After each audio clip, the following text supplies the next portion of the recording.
Yeah, we all get it. Everything's really crazy. Again, the pandemic, yada, yada. We're all locked in our houses. But amid this, we are seeing some interesting things. Americans are starting to prioritize what actually matters. We're praising doctors and first responders and truck drivers and teachers and all of these much more important jobs, particularly grocery store workers. And you know who we're not celebrating? I mean, we still are kind of, but for the most part, not really. Celebrities. Celebrities, people who are famous for the sake of being famous. Some of them are talented, some of them aren't. Many of them are vapid elitists. I certainly don't think, I think many of them are just, they're just upper class people. What's really funny is that we do have a society that, as much as we have upward mobility in this country, we have a lot of people who are famous just because they were born into rich families. It's reality. Well, I'm glad to say that celebrities are getting tore up from the floor up. People aren't handling it. They're not taking it well. That all these rich people are saying, hey, everybody go donate. They're like, what about you, Richie Rich? Everyone's unemployed. No one's concerned about what you have to say. When all those celebrities did the Imagine video, everyone mocked them. And then we see these articles, even the Daily Beast saying celebrities are going insane in quarantine. Yeah, because they're not getting as much attention as they're used to. Well, now we have the story from the New York Times. Celebrity culture is burning. The pandemic has disrupted relations among the masses, the elites and the celebrities who liaise between them. I really, really do not agree with the New York Times description of what a celebrity is here. The celebrities liaise between the elites. Sorry, that's not really the case. I mean, I don't know what you're trying to say, but to act as though me watching a movie with Brad Pitt in it or like listening to some singer in any way connects me with a hedge fund manager, I'm sorry, that makes no sense. You want to talk about the elites? That's not the way you do it. Amanda Hess for the New York Times writes, America is in crisis, but the celebrities are thriving. They are beaming into our homes, reminding us to stay indoors and stay positive, and we're all in this together. When I watch their selfie public service announcements, I find my attention drifting to the edges of the frame. To understand wall molding visible behind Robert De Niro's shoulder, to the craftsman beams on Priyanka Chopra's balcony, to the equine wallpaper framing Zoe Kravitz's crackling fireplace. Staying home is my superpower, the Wonder Woman star Gal Gadot reported from her walk-in closet.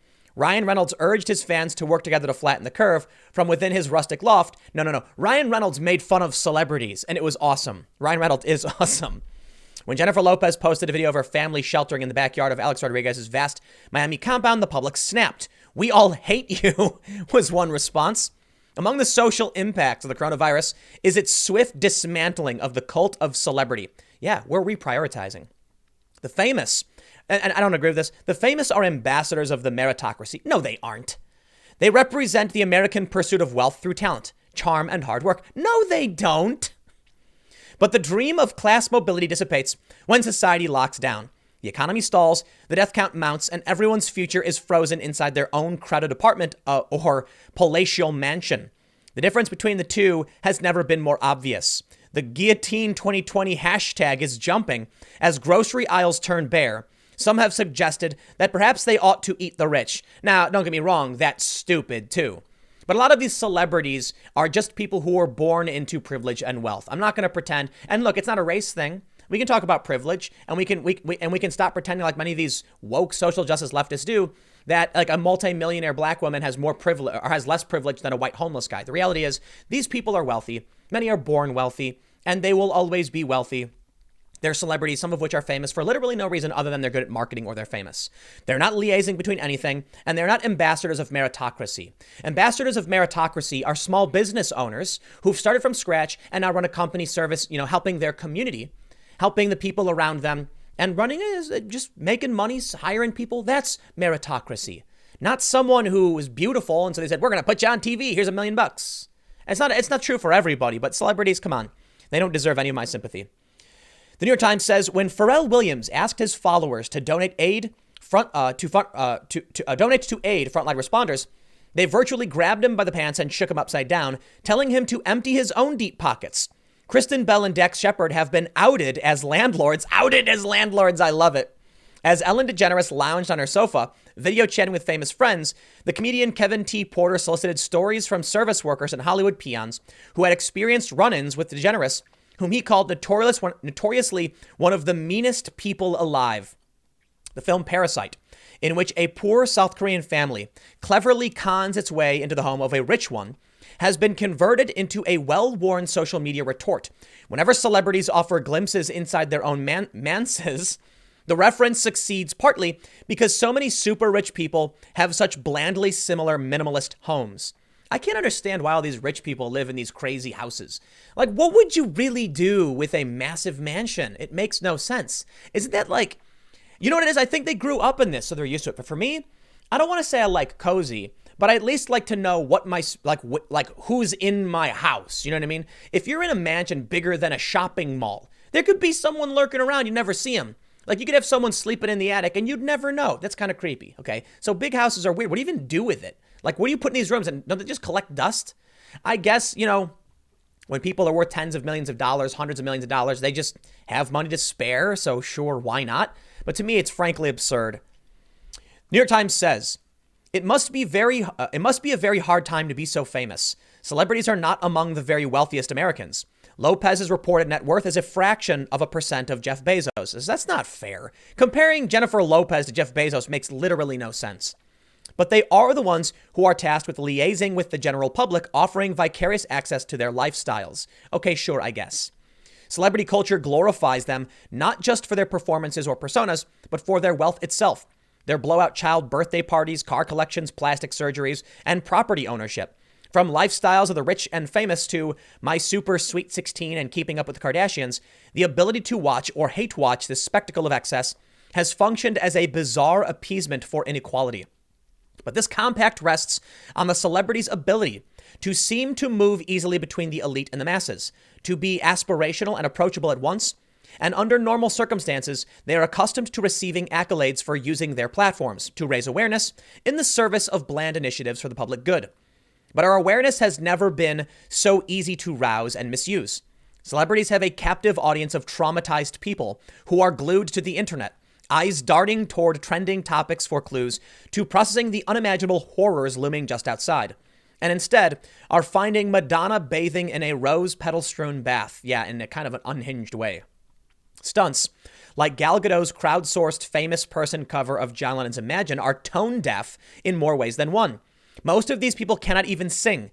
Their contributions suggest the very appearance of a celebrity is a salve, as if a pandemic could be overcome by star power alone. It also shows many of them have no talent, and without their major production teams, they're just the face. They're a marketing tool.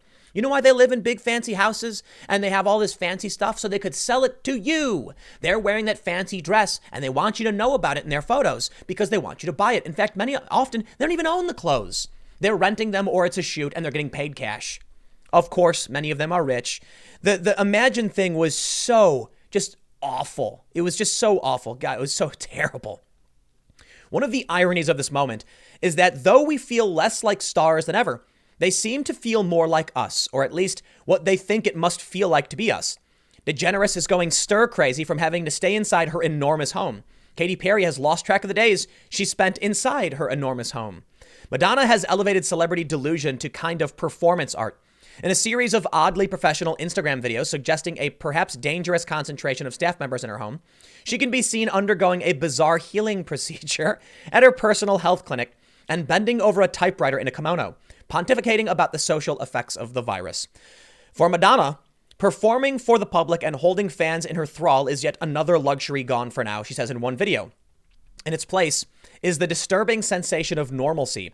The audience in my house is not amused by me, she says. Later from the bath, she concludes that COVID-19 is the great equalizer. No, I'm sorry, it's not. You're still super rich. You're still much more secure than most people. You have pounds of cash to sleep on, while regular people are losing their jobs. My friends are concerned about about having lost their jobs, and they're in desperate need of help. You, on the other hand, are sitting in a rose petal bush saying, now I am just like the poor masses. No, you're not. And look, I understand some of these people do come from humble beginnings, but they've certainly lost touch with the regular world. That you want to talk about minimalism? Then tell me why they live in these ridiculously large and pointless houses. That's not minimalism. Sure, I get it. The house is big, but it's empty. Yeah, it's because you got nothing to put in it. Big houses make they make no sense. Great, Madonna. She writes, and yet the antics of these celebrities, even as they are publicly shamed, still tug on our attention. I have never thought about Gal Gadot so much in my life. Well, that's just you, dude. The coronavirus is the odd crisis where doing nothing actually does help. Staying inside can save lives. And in addition to food and rent money and medical attention, people require sufficient entertainment to weather the lockdown. Yeah, they're all watching Tiger King for that. We don't need these weirdos in their apartments trying to sing songs when they don't know how to sing. Okay, we just watch TV like normal. People aren't so much listening to podcasts as much because they're not on the way to work anymore, so it's more of a visual component now. So people are watching TV shows. Guess who wins? Tiger King wins. Congratulations. We don't need you. We need entertainment. Yes, these people are in movies. Yes, sometimes we pay attention to them. But no, we don't need them now. They are tone deaf. They have nothing. They're nothing like regular people, and they're the safest of all of us. I don't think necessarily eating the rich makes sense, but pointing out that these people are weirdos and don't relate to any of us, like Britney Spears' weird call for communism. So here's what she concludes with. Spears is an unexpected figure to lead us through the quarantine, but a fitting one. She has been held under a conservatorship for 12 years. Her movements and finances controlled by her father and overseen by the courts. When she posts about finding community in social captivity, she knows what she's talking about. Oh, please. She's talking about, what did she say? Like, redistribute wealth and strike? Oh, come on, dude. These people are tone deaf, as you put it. I'm not going to listen to them. Britney Spears wants to call for wealth redistribution. Oh, please, dude.